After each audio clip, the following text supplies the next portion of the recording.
Welcome to another edition of the Basketball Teacher Podcast. Our mission is to bring you discussions on a wide array of topics in the coaching world to grow players on and off the court. You can connect with us on YouTube, Facebook, and Twitter, and also reach us directly through email at basketballteacherpodcast@gmail.com. Now, here's your host, Coach Mike Hernandez.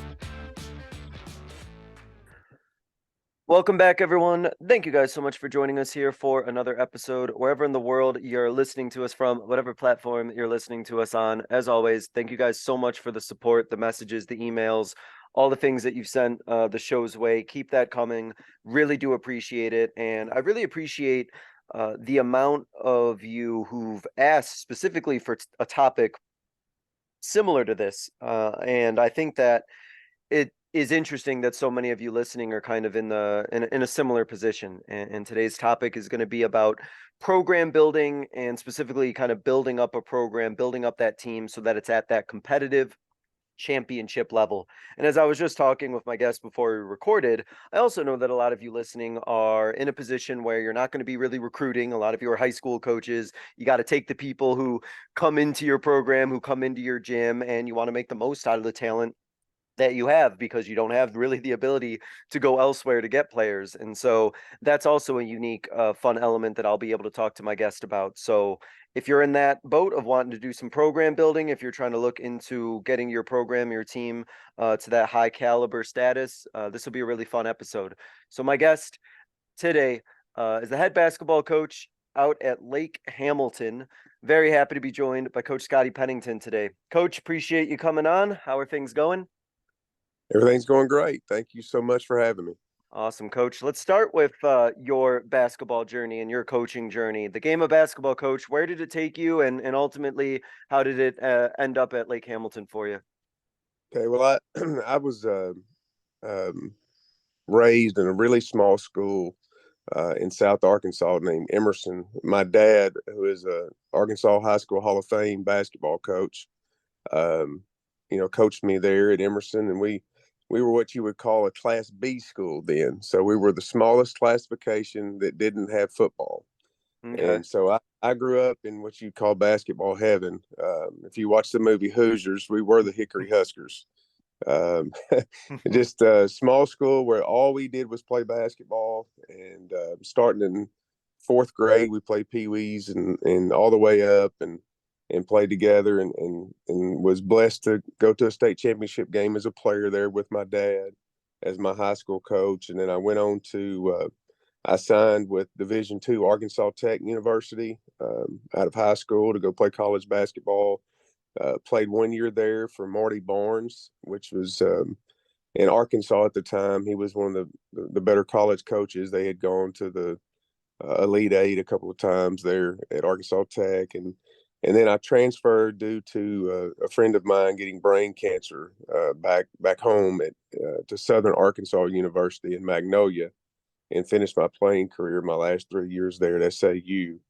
I was 1 year, I was a graduate assistant after I finished playing, and then I've got my master's from Arkansas State University online. I met my wife there at SAU. She also played basketball at SAU. Oh, nice. She was a little 105-pound, blonde-haired, blue-eyed point guard, and stole my heart away. And so we met there, and then we started our family. I've got 4 kids. I've got Zach, that is now 19. He is the all-time leading scorer and assist leader in Lake Hamilton history. He graduated last year and is now playing as a freshman at Southern Arkansas University, where we met. Oh, nice. And then I have Zane, who is 16. Zane is my junior that is playing this year and will start for us for Lake Hamilton. I've got 2 daughters, Zoe, who is 13 and the 8th grade point guard, and for the girls team. And then we decided at 40 that we'd have another one. So we've got Zaylee, and she's 3 years old. So we call them the Z babies: Zach, Zane, Zoe, and Zaylee. And I bet she'll have a basketball in her hand pretty soon too. She came out with one in her hand. Yeah. So we are definitely a basketball family. Like I said, my dad, Jim, is Arkansas Hall of Fame. My brother, Chris, is the head coach at Barbers Hill High School right outside of Houston, Texas. He's a few games away from getting his 600th win as a head coach in Texas. So he's had a lot of success as well. So basketball is just kind of in the family. Right out of college, I took a small school coaching job at Old Union, which is now consolidated with El Dorado. I left there after 1 year, went to Hot Springs School District to be the head junior high coach there. My dad was the high school coach at Hot Springs at the time. Did junior high for him for 5 years. And then when he retired, I took over the varsity program. And after 5 years there, I got the job here at Lake Hamilton, and I've been here for 12 years now. So about 23 years in coaching, and I've been a head coach every year since the start. So this is all I've ever really known, growing up, and it's all we've ever done in our family, and I love it. Let me ask you about coaching your sons and the experience with that, and because you played for your dad, so I wanted to ask about what did you kind of take from being coached by your dad that you then used when coaching your kids? Was it kind of a similar experience? What lessons did you kind of learn from being a player working or playing for your dad to then actually coaching your kids? Well, my dad always treated me just like I was any one of the other kids, and he told me, when we step foot in the house, I'm daddy again. But when we step out of the house and we go on the school grounds, I'm Coach Pennington, just like I am for any other kid. And that's really how he treated me, and I've tried to do the same for mine. As a coach, if your sons play for you, if you're just being honest, you really want them to be obviously one of the worst kids, so they don't need to play, or you want them to be obviously one of the best kids, so it's obvious that they should be playing. Mm-hmm. When you have those kids that are kind of what I would call a tweener, where they're in the middle, that's when it's tough. So I've been blessed, and I think my dad was blessed that my brother and I were at Emerson obvious choices that should be on the court. And like I said, Zach graduated as our all-time leading scorer in school history and all-time leading assist man in school history. So it was obvious that he should play, and then Zane as well. He's always been the same. So it's made it a much easier job. But I know for some of those coaches out there that maybe have kids that are playing for them that are, maybe they're the seventh or eighth man, and it's not obvious that they should play or not. That's really, really tough. And I've just been blessed that it hasn't been that way for us. Yeah, I can imagine that's tough when they're maybe the first one off the bench, right? But it's like, why is he or she the first one off the bench Right. and not this person, right? But they're the sixth person, and yeah, it gets a little bit like muddy sometimes. So yeah, like you said, it's best when they're one extreme or the other. That's right. I was blessed in that way, and even my daughter. Of course, she doesn't play for me, but our girls coach the same way. They, she's always kind of been the obvious choice for their point guard, and hopefully Zaylee, one of these days, if she decides that that's what she wants to do, will be the same. But it definitely makes it easier. Yeah, for sure. Talking about a little bit X's and O's wise, I know we're going to kind of talk more in the general sense about program building, but I know that you are a majority man-to-man defensive coach, which I am myself. So I wanted to make sure I asked you that, and you definitely had a lot of success, especially this past year. And so I wanted to ask you general advice and general teaching points that you could give coaches that they could implement or maybe think about implementing that could make their man-to-man defense just that much better. Well, what we do, we're not married to one philosophy or the other on how to guard man to man. We play what we call scouting report man to man, and we're not married to certain concepts. Like you'll see certain coaches that I'm a denial guy. I'm going to deny it. The first one pass away, we're going to deny. And then there are other coaches that you're in a gap, and you're playing pack line, and you're in a gap, and you're really giving space there to. And for us, it's just we do what we have to do to get stops. We base our man-to-man defense completely on scouting reports and film breakdown of what our opponents do and what they can and can't do, and we guard them accordingly. So like if we're talking ball screens and how we're going to hedge ball screens, are we going to trap them? Are we going to hedge high? Are we going to flat hedge? All of that is determined on a player by player basis of who we're guarding and what their strengths are, and trying to take their strengths away. And so we just really, to me, you have to be flexible and you have to be able to teach everything in order to, once you get a scouting report in, say, okay, tonight, we're going to flat hedge because we don't think they shoot the ball as well. We're not concerned about them coming off the ball screen and hitting a three off the bounce. So we're going to play it that way tonight. And then the very next game, we may play a team that does, and okay, we're going to hedge trap this kid every time he gets a ball screen. And our kids have been smart enough and well schooled enough from 7th grade all the way up to when they get to me in high school that they're able to make those changes. And I think it just makes us very tough to score on, because let's just be honest, Huddle and some of the other video scouting apps and have just changed the game. Sure. You have so many films on everyone that you play, where 15 years ago that wasn't so, but now everybody we play, we have 8 to 10 films on, and so we can really go into that game knowing their strengths and how we want to guard them, and then making adjustments accordingly to their personnel. And so it sounds to me from your answer that if you teach your guys all the individual pieces that they need to know and all the ways, like you said, talking about even handling screens and things of that nature, then just on a case by case basis, you just sort of pull in, what they need to know for that particular opponent, and then just kind of plug in that mindset and do that particular action on man to man. That's right. That's correct. And we, even breaking down into our program, our 7th grade coaches will teach shell drill, and they will hammer shell drill every single day just on basic positioning. And I just kind of tell our coaches in each grade level what we want them to be able to do Like a when they progression. leave that grade.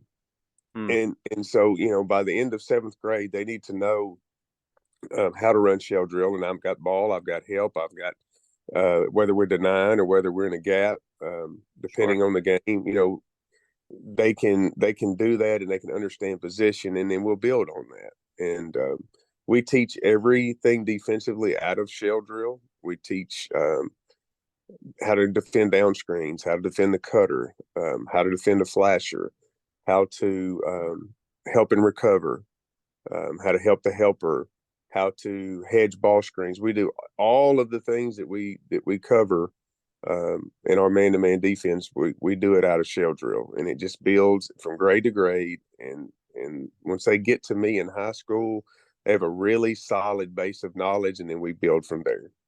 And it sounds like such a great thing to have such a great pipeline of coaches that it seems like you got at the younger levels that you really can trust to be doing those things correctly. And by the time they get to you, they've had those principles instilled in them.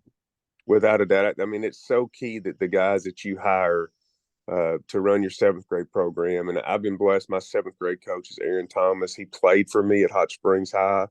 He knows exactly what I expect. He's very similar to me in how he's a kid magnet. Kids love to play for him. And then also my head junior high coach is Bobby Tedder. Played college basketball, was a head high school coach for 10 years, so he knows. My assistant coach and head coach in JV was a 10-year head high school coach, also an assistant coach in college at some point in time. So we're blessed to have a really good staff that we can depend on and count on to teach the things that we need to teach. That's awesome. Such a wealth of experience to have. That's fantastic. Correct. I thought was really interesting as I kind of transition in the topic is one of the terms that you used when we initially talked, and as we kind of think about program building and getting your team up to a competitive championship level. You mentioned about the idea of program building versus talent chasing, and I kind of wanted to hear your journey to that championship level by building a program, and what did that look like versus a situation where you might just be going out there and chasing talent? Okay, well, when we got to Lake Hamilton, Hmm. Lake Hamilton in the mid 1990s was a very good basketball program. In the 2000s, it really fell off. And when I accepted the job at Lake Hamilton, um, I think they won 3 games in varsity the year before I got there. And so I knew going in, okay, other than this is a great school, it's a great community. They're hungry for a winner. There's a lot of things in place. There's great support. The talent level's not great right now. I knew that they had an 8th grade class to be 9th grade that was good. So I was like, okay, I have a few years to really build, and these guys will be our first group to really be good again and get people excited, and we'll build from there. Um, but as far as, to me as a coach, it's hard for me to respect people that I know people that have gone and they have won and won and won and won, and they won multiple state championships, but everywhere they've been, they've had the best talent on the floor every single night. And when that talent would graduate, they would hop and go take another job, where at another school that all had all the talent again, maybe a different classification, and so on and so forth. And I didn't want to do that. As a coach, I watched my dad at a little school, take that program from the ground up and build it to where it was a perennial powerhouse, to where in the 18 years he was there, he averaged 30 wins a season in 18 years. Mm. So that's what I grew up seeing, and that's what I wanted to do. And so when we got to Lake Hamilton, I called the coaching staff in, and that's what I told them. I said, the losing stops right now. And we're going to do it the right way. We're going to do it with our kids, and we're going to start by getting involved in the 3rd and 4th grades right now. So at Lake Hamilton, we're blessed with an Optimist program that is basically a Pee Wee program, to where all of the kids in the school district can sign up and play. So we'll have it's broken down to, there's a 1st and 2nd grade division, and then 3rd and 4th are together, and then 5th and 6th are together. So you have 2 grades, and in each of those 3 divisions, there'll be 8 to 10 teams in each division of boys. So there's a lot of boys that are playing. So we've got to get involved, and what I mean by involved is we don't have to coach it, but I run the tryouts for the Optimist Club on the day that they do them. I put the kids through some drills and some tryouts, and then I rank and rate the kids based off of the talent level I see, and they have to draft the kids based off of the rankings that I give them. And it ensures that every team is even and equal, and there's a lot of parity, and every game is tight and close, instead of a league where maybe you can stack teams and things of that nature. And we go in and we give the coaches a little bit of a clinic to show them things that we do and terminology that we use, and they've been really gracious to do that. And so we try to go in and watch games. Their games are all on Saturdays, and they're in our school gyms, so we can go and watch those kids play, and then identify 8 to 10 kids per grade that really stand out, and then try to build travel teams, or I guess you could call them AAU teams, but Yeah. here we have travel tournaments, but it's not really true big time AAU circuit type tournaments. These are just local tournament teams, and they can travel within an hour radius here and play every weekend if they want to together. And through that, we've built something there to where we're getting the 8 or 10 best kids every year, and they're starting to play together even when they're in the 3rd and 4th and 5th grades. And so they're developing chemistry, and they're learning our terminology, and it's really been good for our program. So when they get to 7th grade, they're not like just newborn babies that know nothing. Yeah. They know a Start lot from the more. beginning. Start from the young. Yeah. Invest in the Right. youth is really what it seems like it really matters. Like, you That's right. got to get them young and built in, and um And when just you're go ahead. investing as a head high school coach, when you're investing in them as a 4th, 5th, 6th, 7th grader, they're more likely to stay and play and not, we have kids that play multiple sports, and Sure. we all support one another here at Lake Hamilton. And so, um, those kids are more likely to not drop out of basketball and just do football, baseball, because they've known you since you were little. You spent time, you developed a relationship with them at a young age, and they can't wait to get to you and play for you. And so they hang around, and we tend to not lose those kids like a lot of other districts do. And so I just they've been waiting to play for you. right, Yeah. right. They've talked about it for years, and I've watched them play games at the Optimist Club, and I've gone and watched them play games at their travel tournaments. And then also, it's helped lately that the group that we just went to the state championship game with, I had two sons on that team. Yeah. So two of those age groups, I'm coaching them on their travel tournaments.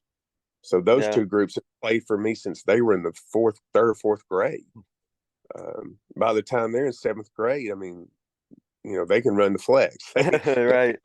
Two or three of our zone offenses. They can run dribble drive and set plays. And so they're getting ahead of the game. And that's where we beat people, is with our IQ and with our skill level, not necessarily our athleticism at Lake Hamilton.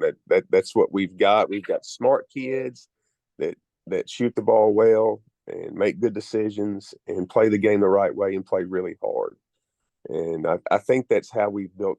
Well, I know that's how we built the program. Is starting from the ground up with the youth and the young age groups, and just showing interest in them at a young age and keeping them out, and building that way, instead of just, I moved to this town, they've got good talent, I win, they graduate, okay, I'm gonna hop to a different job to another town that's got some talent coming up and go win with them again. To me, as a coach, it's not it doesn't bring the same satisfaction as knowing that you've taken those kids since they were in the fourth grade and you have taught them everything they know about the game, and then you get them in high school and you get to go and make a run with them. It just makes it so special. You've been there since the beginning. Yeah, right. Absolutely. What did you find when you stepped into Lake Hamilton in terms of in the immediate short term had to happen culture wise to kind of turn the mindset, or turn the program around, maybe even in an off the court sense, to make sure that like you got a program and you got players and everybody kind of bought into what you were trying to do? Well, for one, you have to go in with the attitude and the mindset. You just got to look them dead in the eye right out the gate and say, look, we're going to win. We're going to find a way to win. No matter the talent level, there's no excuses. There's so many different ways to win basketball games, whether that be us who had to score in the 90s and play really fast, or whether we play really slow and try to keep it in the 30s and the 40s. But it doesn't matter. We're going to find a way to win. And my coaching staff, bought into that. And the guys that were there that didn't buy into that, moved on, or they got other positions within the district. And I got to hire someone in to take that place that did believe in that. And it's just built from there. But we, with the kids, we look them dead in the eye and say, look, we're going to win. We're going to find a way to win. And they believed in it. And then, like I said, when I came in, I had a group that was in the 8th or 9th grade that I thought, okay, we really, really worked hard with them. There's a little talent in that group in place that that's the first group we're going to win big with. And so the first year I won 5 games, and then the next year we won 12. And then the third year we won 15. And then the fourth year we won 20, and we've won 20 ever since. And then, of course, last year we won 28, which is I've had 2 years where we won 28. And it's just kind of built and built and built that way. Yeah. Oh, somebody's looking for your attention, I think. There's the 3-year-old. There's lunch. Here's you talking basketball, and it's like I'm interested. Talk about your practice structure, and how did the structure of your practices and what you and your staff do in practice help contribute to the success that your teams have had? Well, practice structure outside of the season as compared to during the season changes. Obviously, we're finishing up right now the first 6 weeks where we're having an emphasis on getting our kids in shape and getting stronger in the weight room and quicker in the weight room, and then we're on the court as well, but we're not on the maybe we're only on the court an hour because we are in the weight room for about 45 minutes each day. When that 6 weeks is up, we remax our kids to kind of see where they are in the weight room, and then we'll adjust that to where we scale down the weights a little bit because we've got to get on the court and do more teaching. And so that's where we're at right now. We are getting them ready to play games now. So like today, we started putting in our press offenses because if you can't get the ball down the floor, it doesn't matter what you run.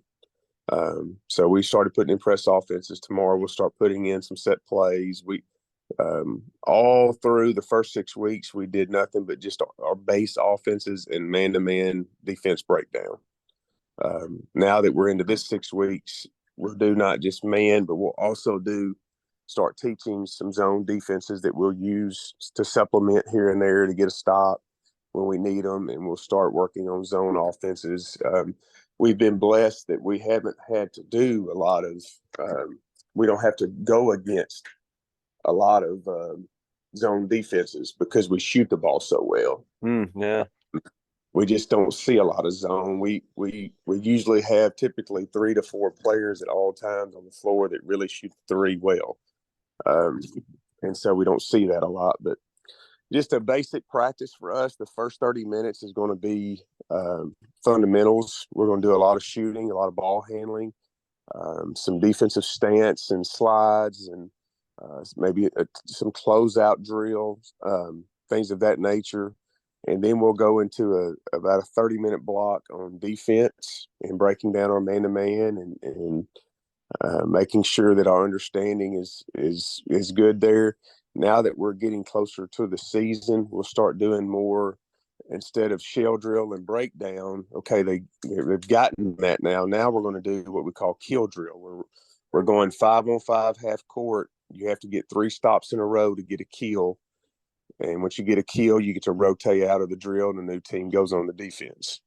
So we'll do about 30 minutes of defense, and then we'll do 30 minutes of offensive breakdown to where we're teaching our offense. And once we get it all put in, it'll be more half-court offense against defense and stopping them and correcting them when things are not being done correctly.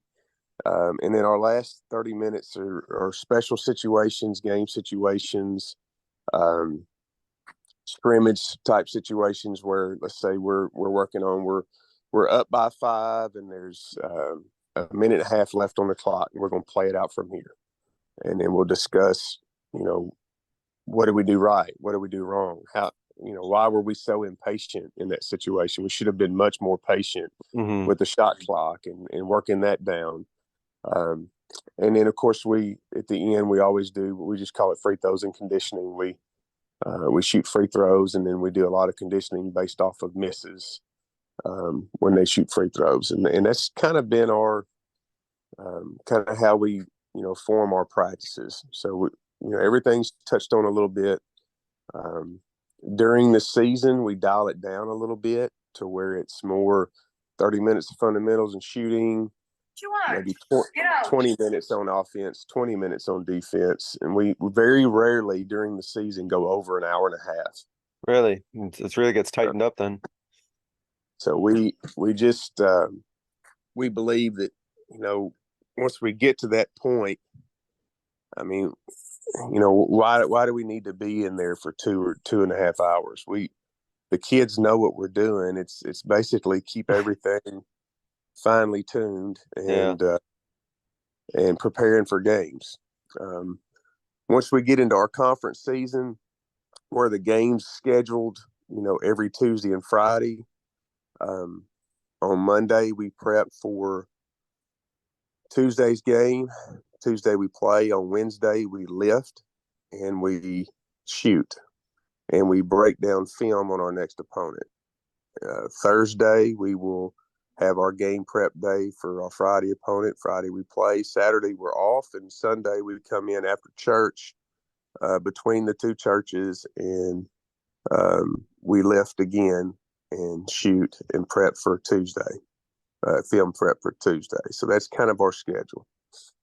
And I want to circle back to the fundamentals part, because I think that's really, really interesting, that's something that's kind of been ingrained in your practice. I know you mentioned shooting. What type of fundamentals work? Is it daily? Is it the same type of things that they're working on every day? What kind of goes into the fundamentals that you have your players repping and doing?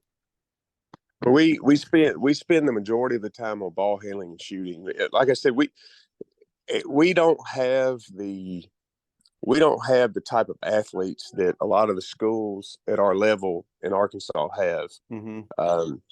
The Marions and the Little Rock Park Views and the Pine Bluffs that they're blessed with the 6'5", 6'6", run fast, jump high kids. We just don't have those kids. So what we've done to try to counteract that is just they may be a little bit bigger and faster, more athletic than us, but we're going to be a lot more skilled than them. We're going to shoot the ball at a high rate. We're not going to turn the ball over. My team last year as a team averaged 7 turnovers or less a game throughout the season. I think that has to do with the fact that we spend so much time on ball handling and passing and shooting and just, and try to find different ways to do that. A lot of point guard college drills. PGC does a great job of doing the same things that you've probably done as a kid since you were a little kid, but in a little bit different, more hip way with some different terminology that they understand. So we try to mix some of that in and not just do the same old thing every day. But the kids know that every day we're going to do 30 minutes of ball handling, passing, shooting, and a ton of shooting. Because at our school, we have to shoot it well in order to beat these teams that we're playing. We just do. And so that's why we spend so much time on it. And kind of going along with that though, but because of that, as you mentioned, you're not going to be seeing a lot of zone because of that, because they have to respect all the shooting and all the shooters you said that you got on the court. And a lot of times people, call it, how come, what do you do against zone? And, in the last few years, because of the kids that we've had on the floor and how well they shoot, honestly, it didn't matter what we ran. It didn't matter what we ran against it. We could just run our dribble drive man offense against the zone, and our kids would get each other great shots, and they just shot it so well they wouldn't stay in it. They just couldn't stay in it long. Just like you just can't afford to if you're working on shooting. You got shooters at that level, right? Right, and so that we just hadn't seen a lot of it. And another thing that it does is we don't see a lot of junk defenses. In Arkansas we have a shot clock, so let's say you have 1 or 2 shooters and that's it. Well, somebody could play you a triangle and 2 or a box and 1, and with only 35 seconds, after you get the ball done for really about 25 seconds to attack it. That can be tough. And with us, when you got 4 kids out on the floor that can shoot, they can't do that. They can't play you a triangle and 2, because I've got 2 other kids that are just licking their chops to say, yes, please don't guard me. Yeah, you can't just zero in on one person or 2 people, right? Because everyone has to be accounted for. And I think so that you don't have to spend as much time preparing for all of that, because and I'm just being dead honest, we don't spend hardly any time at all, just very little time working on zone offense, because like I said, if somebody plays us a zone, we're not worried about that at all. Our kids are grinning from ear to ear if they see a zone. Just like, all right, I guess I guess all this shooting practice, I'm just going to get shooting practice up then, right? If you're going to run a zone against me. With the amount of success, especially that you had last year, but also previous years, I know that one of the traps that teams can kind of fall into is kind of losing focus and kind of looking too far ahead. And I want to ask specifically about how you and your staff have kind of kept your program kind of focused on the next game or the next practice, and making sure that focus never wavered, even as they were seeing a lot of success. I think just our schedule of how we do things helps with that. We every game they know on Sunday we're going to break down film, we're going to lift and then Monday we're prepping for every team just as if they were the best team in the state. We may be playing the team that's in dead last in our league that only has one win on the season, but we're still going through every set play that they run and every baseline out of bounds play that they run and how we want to defend it and how we want to guard it. And they just see that every game we take the same approach. And I think that makes them understand that every game's important. Now, I'm not going to sit here and lie and tell you that we are 100% successful in that, because these are high school kids. You can preach and preach and preach about how good the team is you're playing and build them up, and they're just not going to believe you from time to time. And but one thing I think coaches get so worried about losing games. We like the saying, we don't lose, we learn. And there's so many good things that can happen from a loss here and there. And like last year, we were playing Hot Springs, which is obviously a rivalry game that we're 5 minutes from one another. They have a very good program. It's where I coached before I came to Lake Hamilton. And our kids know their kids so well, and vice versa. And our kids just didn't dream that they could beat us. They just didn't see that. And I'm trying to tell them and prepare them, guys, I'm just telling you, they're playing really, really well right now. And they had played us well before, but they hadn't beaten us, not this exact group. And they came to our house, to our place, and they beat us. And it wasn't a fluke. There wasn't anything fluky about it. They Yeah. just flat out played us. And after the game, of course, as coaches, that's what we do. Now, did Hot Springs get your attention tonight? That anybody on any given night, when you're ranked number 2 in the state, as we were, and you're the big program in the county at the moment, I mean, you're gonna get their best every night. You're not, and people have you circled on the schedule. You're not like just somebody they overlook. They're ready for you. They can't wait to play you.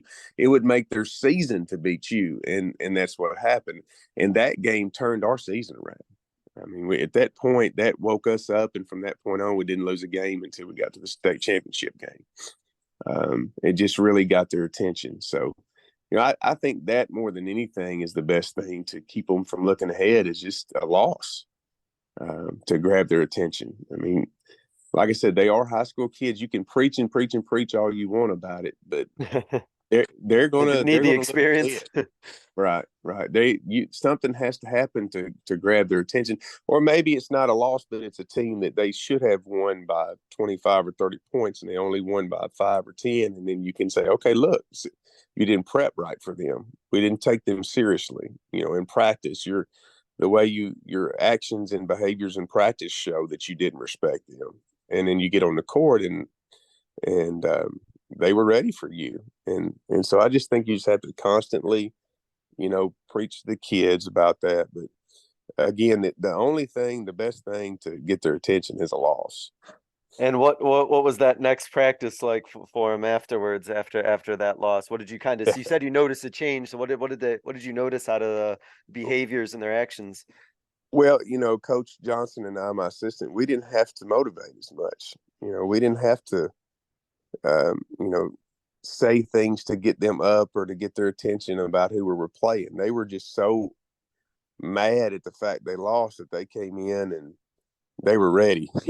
You could just see the look in their eye, like, okay, let's quit messing around. He's been telling us this, and all right, coach, you're right. Let's get to work. And so they really were a neat group in that way. That, I mean, I didn't have to punish them. I didn't have to.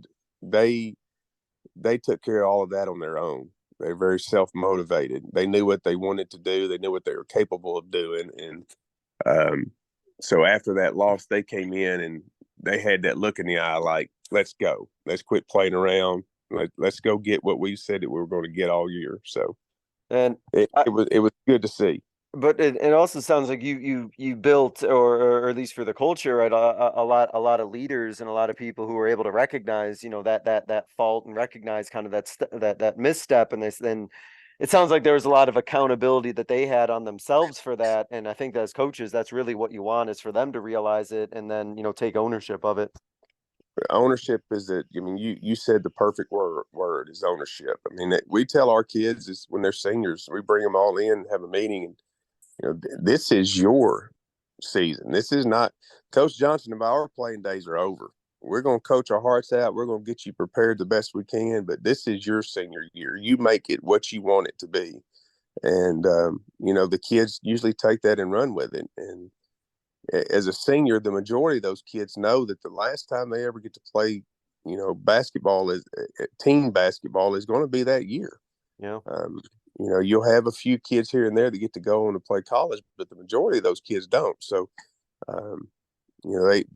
think we've done a good job of putting that back on them and say, hey, this is you. This is not us. This is you. You've got to make of this what you want of it. So, and trying to develop leadership that way.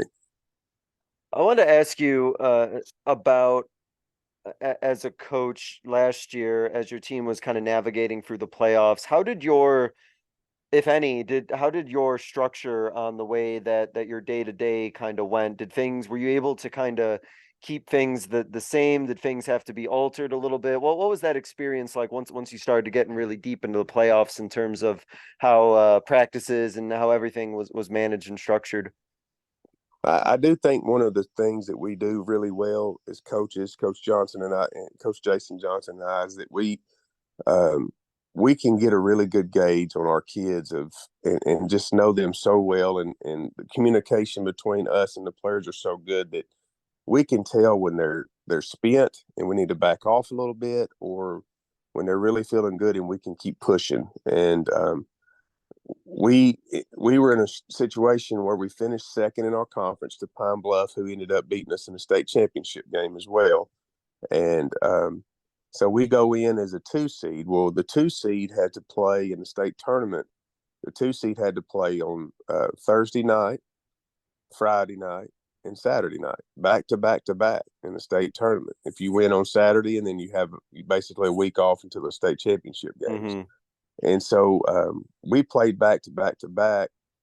And the first round, we're playing Little Rock Parkview, coached by Scotty Thurman, who in Arkansas is a legend because he's won, the national championship for us with, what was that, 1994 national championship for the Razorbacks. Mm-hmm. And so he's the head coach of Parkview, and Parkview in Arkansas is like the basketball mecca program.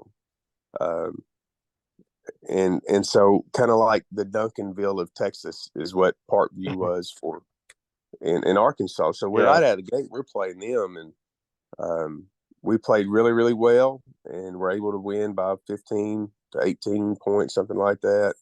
The Robinson kid is going to sign with Florida Atlantic, had 31 points in the first half. He hit like 6 threes in the first half, and we as a team hit like, I think, 10 threes in the first half. Ooh. And so we shooters played, again. right. We played really well, and then but not well enough that we could rest them or anything. So we win that game. We immediately go home. The state tournament was in Pine Bluff, which is about 2 hours away from home for us. Not really far enough to stay the night, So we came home. We played an earlier game that day, so we came home. We gave them ice baths. We broke down film together right then that day of our next opponent, which was Marion, and kind of prepped that day, the game day that we beat Parkview. And then we came back the next day and we just did a light shoot around and walk through to remind them everything and how we wanted to guard their actions. Played Marion. My son, which is our point guard, had food poisoning the night of the Parkview game and had to go to the hospital and get IVs just to be able to play against Marion. Wow. we didn't know until tip-off if he'd even play. I asked him before starting lineups. I was like, "What do you think, Zach?" And he just looked at me. He's like, "Yeah, I don't know. I just don't know." Once he got out on the court and got some adrenaline going, he made it through somehow. Finished that game, same thing. We come home.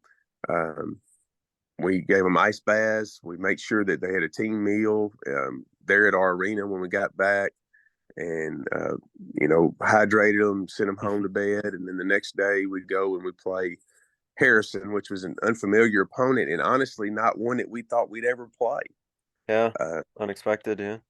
Yeah, they got on a run, and they're a lot like us. They're not overly athletic. They shoot the ball really well. They're very well coached, and we jump on them by about 12 points in the first quarter, and in the second quarter, it seemed like we didn't score the entire quarter. We just hit a wall physically. Yeah, and had to push through that. So we just tried to, keep it lighter. Keep them high. To us, the more important than getting out and practicing more. I mean, at this point in the year, if you don't have it, you're not ever going to have it. If you don't get it, you're not going to get it. And so we did a lot less of teaching and that, and just try to keep them well, try to keep them hydrated, try to keep them physically able to play, and then mentally prepare for who's next. And kind of a funny story after that, we beat Harrison, so that's on Saturday. We give them Sunday off, and then we come back Monday and we play in the state championship game on Thursday. So we've got Monday, Tuesday, Wednesday to practice for Pine Bluff. And my thought was, I'm fixing to push them. I'm fixing to hammer them in practice and get them ready, because Pine Bluff is so big and so physical. Their lineup was 6'7" post kid that signed with Missouri as a defensive end in football. Their best player is a 6'5" shooting guard that averaged 20 a game that's signed with Arkansas as a receiver in football. They have another wing that's like 6'3" and signed with Missouri in football. So you got 3 or 4 high major D1 football kids that can also play basketball that we're going against. So physically, it's a major mismatch. So I'm thinking I'm fixing to push mine. We're going to get tougher in these 3 days, and because we're going to have to play with a lot more physicality than we normally do. And after about a day, Ty Robinson, one of my junior leaders, and Zach, my son, comes in and says, we're dead. Like we got no juice. And so we scaled it back. And from that point on, we shot and we walked through what they do every day. And that's all we did. We didn't do much of anything physically for that. Now, in hindsight, maybe I was right and I shouldn't have listened to them because we lost the game. But nonetheless, we tried to listen to those kids and what they had to say about how their bodies were feeling and back it off a little bit. Yeah, it's just one of those things. It's such a unique experience, right? And everyone's experience through the playoffs is a little bit different, that there really isn't any like prescribed way of how you're supposed to necessarily handle those situations, because every opponent's different, every day is different, when you play is different. And as you mentioned, right, one game you're playing against a coach who's an all-time legend in their program, and the next year playing a team that you weren't ever even expecting to play. It's all unique, right? Without a doubt, it was special. I mean, just a little bit more background about our team. So, 2 of the top 6 players are my sons. Another starter is another coach's son. Another starter, Ty Robinson, our best player, is his mom is our girls' assistant coach on our girls program. And, so I've had all these kids since they were literally 7, 8 years old. And so it just made it was really, really fun. And we tried to really soak up and enjoy every second of it, because we knew we were capable of doing it. And we really felt like all year that we would be where we were. But you still got to go win the games, and there's still a lot of good teams out there to beat you. And for it to happen the way it did, and for us to make that run through the tournament and get to the finals, and Yeah. for those guys to get to play with each other the maximum amount of games that they could was really, really special. Yeah. To follow up on that, I think one of the really unique experiences that you kind of go through, and coaches of successful teams and successful programs go through, is when you have those deep runs in the playoffs and maybe you do fall a little bit short, is that you have guys or girls, depending on what you coach, who are going to be back that next year, who had to go through that experience, and maybe they fell short of their goals. And I know you have the players too who are returners who went through that whole experience last year. What did you talk to those guys about this coming year, so that they were focused on what's ahead and focused on finishing strong, rather than dealing with maybe the emotional hangover of kind of falling a little bit short last year? Well, for us at Lake Hamilton, it'd been 25 years since they'd been to a state championship game.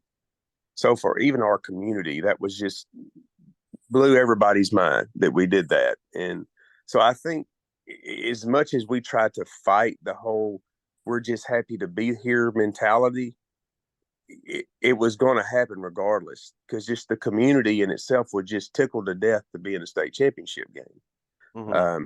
And then of course the state championship games are in Hot Springs, so it's a sellout and just an incredible experience. But we, in the end, even after the game, as proud as we were of our team for doing what they did, the job did not get done. And so that's what we have really preached to these kids that are coming back, because we do have a lot coming back. We only really lose 2 players that played on that team that got significant playing time. The rest are returning, and I was like, as much fun as that was, can you imagine? Can you just go in your brain, close your eyes, and go in your brain to a spot to where you win it, you finish the deal, and how much fun and how enjoyable that will be. And Lake Hamilton hasn't won a state championship in boys basketball since 1963. And I mean, you're talking about making history. Yeah. And so we've tried to, make sure those guys say, okay, every year, I guess it was 3 years ago, we went to the second round of state. Then the next year we went to the semifinals.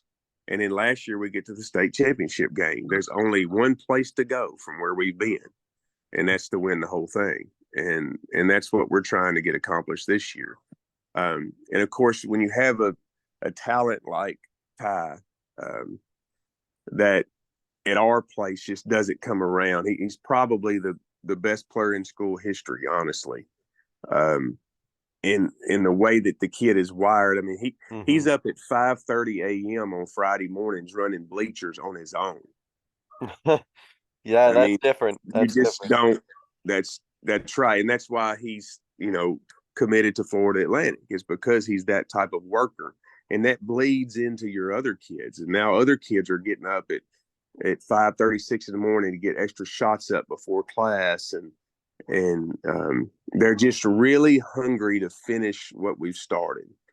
And I think they will really feel just an incredible sense of accomplishment if they do win it. But one thing too, and I think this is good for coaches to hear. We were doing a recruiting visit with Coach Dusty May from Florida Atlantic. He was down a couple of weeks ago, and we went out to eat, and we were talking about the team and how the exact same question you just asked me, and he can sense how bad I want it. How bad I want to win a state championship. As a player, I was a runner-up. I never did win one. Just how bad you want to do that before your career is over. And Coach May looked at me and he said, "But Scotty, if you don't, it's going to be okay, right?" And it just took me back for a second, and I kind of looked at him. He's like, "Think about that for a second." He said, "If you don't win it, it's still going to be okay, isn't it?" And I looked at him. I was like, "You know what? You're right. It will be. It's the ultimate goal. It's something we strive for, but it's not the end all. It doesn't it doesn't define who you are. You know, a lot of coaches feel like you have to win a state championship or a national championship or go to a Final Four, whatever it may be, to feel justified as a good coach. And you really don't. Yeah. I mean, you really don't. Some of the best coaches out there may never even go to a state tournament because they just never have the talent. So I really thought that was neat that he said that, and you know, here he made a miraculous run to the Final Four last year at FAU and got the majority of his kids back. But the big picture is there that, you know, if it doesn't happen, it's still going to be okay. Yeah. You know. No, that's I think that was good for everyone to hear. Yeah. We're so focused right on it, but it's like, what Right. if, you know, we don't even want to consider what if it doesn't happen. But it's That's like, but right. if it doesn't, Right. like it'll like the sun still comes up the next day sort of That's thing, right. and then It everything. Yeah. doesn't put a damper on the job that you did. Yeah. You know, sometimes you just get beat by better teams. And, you know, last year, Pine Bluff, 3 of our 5 losses were to them. And they're coached by a great friend of mine. And he does a phenomenal job, and he does things the right way. They don't get transfers and move-ins and things of that nature. They're homegrown kids, and they just beat us. They were better than us. They just were. And so you can look back on it and say, you know what, we did the most we could do with what we had. And I think as a coach, that's all you can ask of yourself. Yeah, and like to know that like you did everything you possibly could and not have regrets that, right? Like to That's not right. to be exactly. I think that's a really good point. And I think, you know, I think even obviously people sleep better when they got, you know, the rings and the state championships and all that. But I think to sleep best knowing that like you did everything you could and you don't have any regrets about that. Right. I think that's a really awesome feeling to have for sure. Um, to wrap up, Coach, there's a couple of questions I ask every guest, and I wanted to start with this first one, even though you just shared a really good one just now. But I have you think of another one, and that is thinking back on your coaching career. What is a moment that you went through in your coaching career that you experienced that you think others listening would be able to learn from? Um, this one, I hope I can make it through telling you this without getting choked up. But a few years back, we had a young man with cerebral palsy named Andy Tollison, and Andy was our manager. And Andy absolutely loves basketball, ate up with it. He's a Special Olympic superstar. He he is actually a good little basketball player, but you know, with his physical limitations, not one that could play like on our level. But he wanted to be the manager, and he's got a great support system with his mom and dad, and they came to every game. He rode the bus with us, but he would ride home with his parents after the game, and he was never an issue. He would literally sprint after timeouts and after end of quarters to go fill up the water bottle so that every water bottle was full at all times, you know, that every kid had a towel. I mean, he took pride in his job. So a couple of years ago, Andy's senior year, a couple of seniors come up to me, the kids did, and says, Coach, this is on a bus ride home from a game. Why don't we give Andy a jersey and let him dress that on senior night? And which I thought was pretty special that those kids, first off, would think of that. And so I said, you know what? I think I can make that happen. So I talked to his dad and his mom, and they were all for it. And I talked to our administration. They were all for it. And I called the coach of the program we were going to be playing, and that was El Dorado. And he had just happened to be a former Lake Hamilton graduate. And I told him what I wanted to do, that I wanted to start Andy and then play him the first possession of the game. And you've seen these on TV, and just get Andy a bucket, and then we'll sub him out of the game, and everybody cheer for him, and it'll just mean the world to him because that's all he's ever wanted to do. And so Jimmy Porter, the coach there at El Dorado, was all for it, and that's what we did. Well, and I told Andy, I said, listen, if the game gets out of hand later on in the game, and we got a couple minutes left, I'll put you back in and let you really play some. And this is a team that we beat by 30 at their place. We're playing at our place, and they just won't go away. And it's fourth quarter with about 5 minutes left, and it's still just a 10-point game. And I'm just not comfortable. And I said, Andy, I said, baby, if it's not a bigger lead, I just can't do this. I've got to win the game. Of course, Andy's like, I know, coach, you win. He's all for the Yeah, team. yeah. And so, needless to say, we go on like a 15-0 run in about a 3-minute spell after that. And we get up about 25 points. And Jimmy, the coach of the other team, looked down at me and he said, Scotty, put him back in. And I said, all right, sounds good. And I go to put him back in with like a minute and a half left in the game. Well, when we put him in, he goes down, and his first shot, we throw it to him, and he shoots an air ball. And El Dorado's kids are great. They're going along with it, and they throw it back to him, and he hits a three. And so I had told him, Andy, you're guard number 0.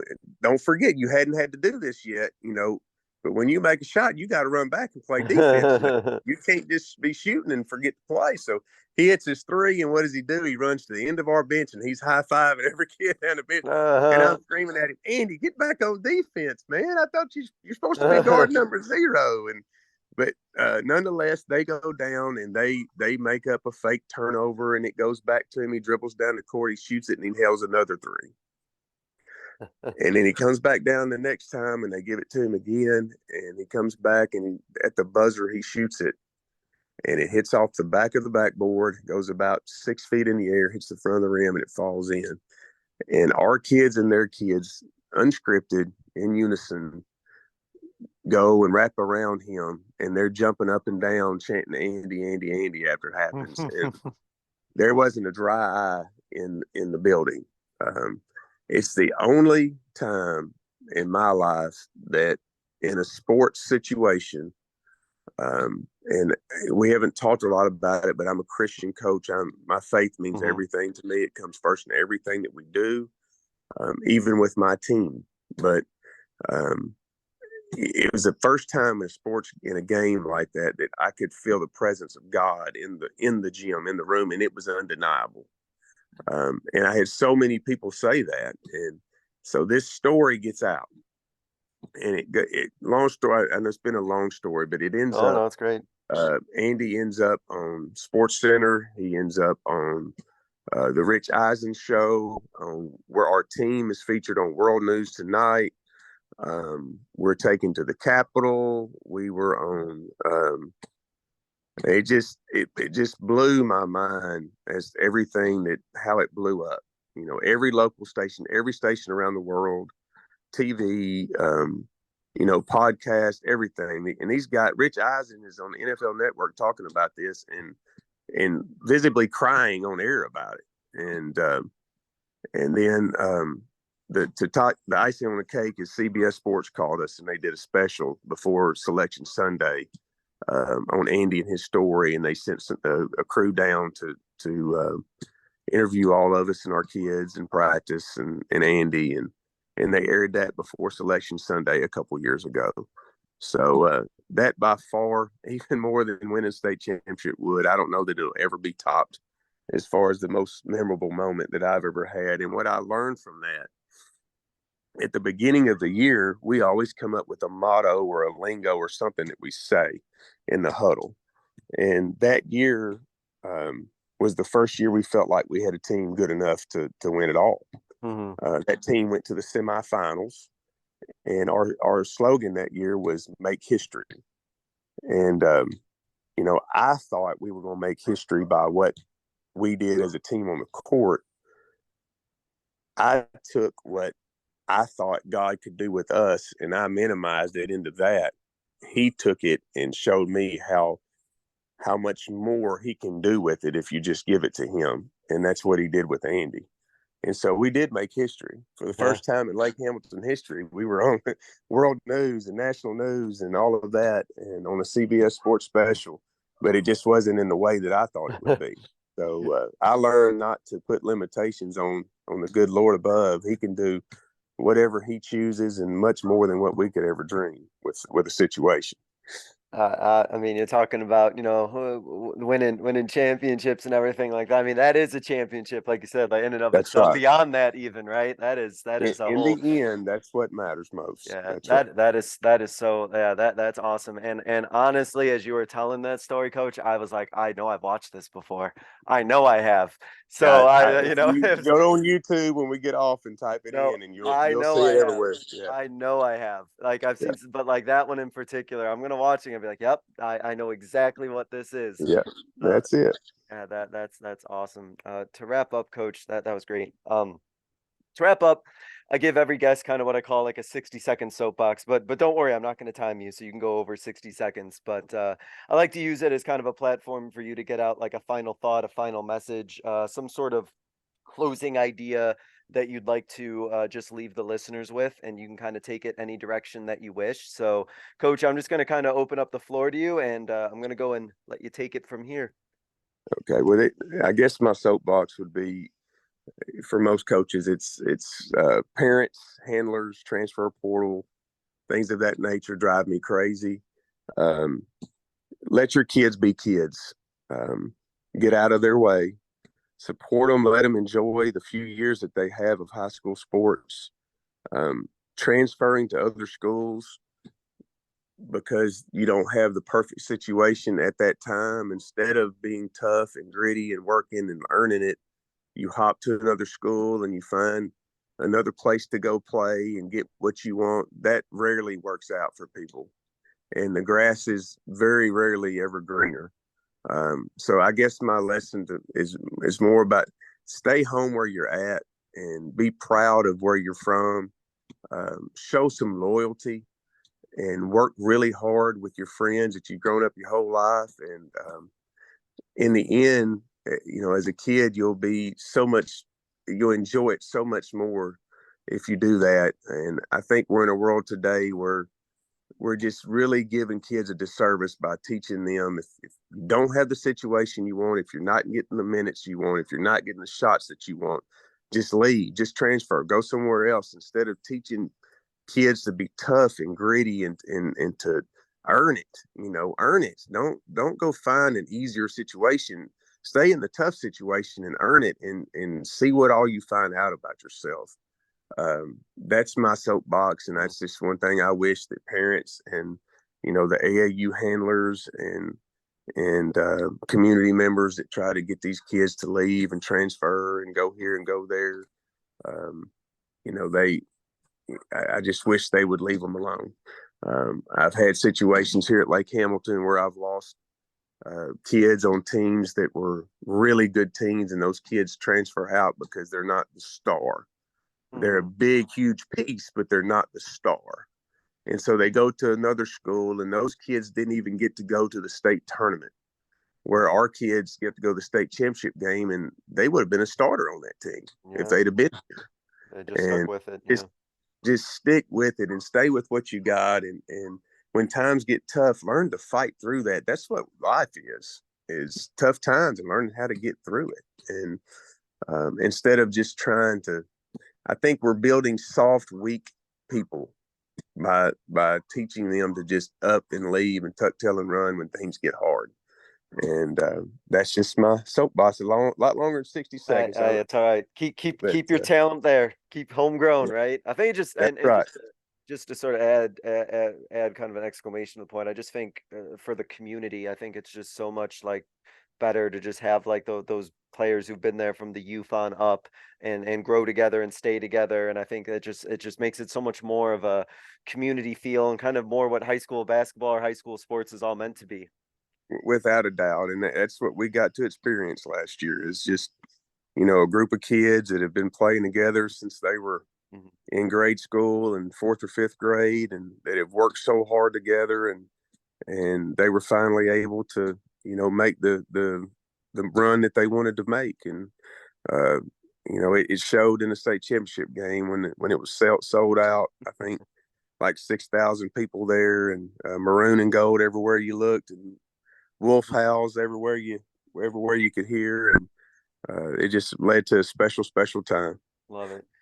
Coach, I really want to thank you for coming on, talking about your program, talking about the run you went on, about the things that went into building the program, the practices, the tournament run you did, all the lessons that you learned, and of course the really wonderful story that you shared at the end. I'm really excited to continue to follow your journey and see where this year takes your program. And I wish you nothing but the best and success going forward. Thank you so much for joining us, Coach. Thank you so much for having me. And thank you all for listening. This was another edition of the Basketball Teacher Podcast, and we will see you guys next time. Thank you for listening to another edition of the Basketball Teacher Podcast. Make sure to connect with us on YouTube, Facebook, and Twitter, or reach us directly through email at basketballteacherpodcast@gmail.com. Take care, be safe, and we'll see you next time.